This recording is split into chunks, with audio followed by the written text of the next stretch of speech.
السلطات الإيطالية تسحب الإقامة ل 11 تونسي وتسكر 3 شركات في إيطاليا وماليهم توانسة. باهي، للي صب في ديكريتو فلوسي ولا اللي مازال باش يصب في 2026 في ديكريتو فلوسي، ردوا بالكم ردوا بالكم ردوا بالكم.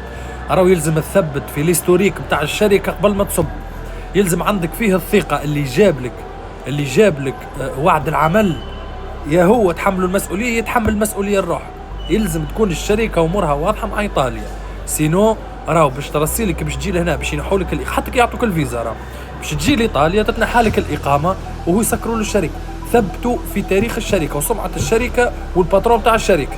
كان واحد تعرفوه عندكم فيه الثقة اصدموا، كان واحد ما تعرفوش وجاياتك هكا ما تعرفش راهو توقع كل شيء. راهو ردوا بالكم ثم ردوا بالكم، مش اول مره جوني برشا ميساجات ديجا نتاع عباد راني طلعت لي يقول لك راني خرجوا على ديكريتو فلوسي 2024 و2025 و2000 معناها السنين اللي تعدوا، يجي يقول لك راني خدمت شويه وبعد نحت لي الاقامه.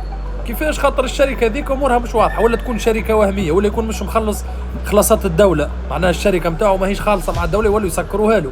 هذاك علاش ثبتوا بالبيان ثبتوا بالبيان ثبتوا بالبيان قبل ما تخسروا فلوسكم. وانتم يا اللي تعيشوا في تونس وعند في ايطاليا وعندكم شركات، حتى كي باش تبيعوا كونترا مثلا وعارف انت اللي روحك يعني مدخلها في حيط، ولا عارف انت روحك الشركه نتاعك وهميه، علاش في 20 مليون و30 مليون و40 مليون ما تكبرش كرشك؟ على الاقل خرجوا بسعر رمزي باش حتى كي يخرج وينحوا له اوراق ويبقى حراق. هاني معناها في الهم عندك ما تختار، وربي مع الجميع.